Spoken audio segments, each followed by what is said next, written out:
In a small-town bakery, a little cake named Coco sat proudly on the display shelf.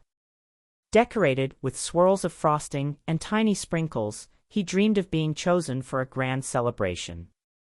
Day after day, customers picked bigger, fancier cakes, leaving Coco behind.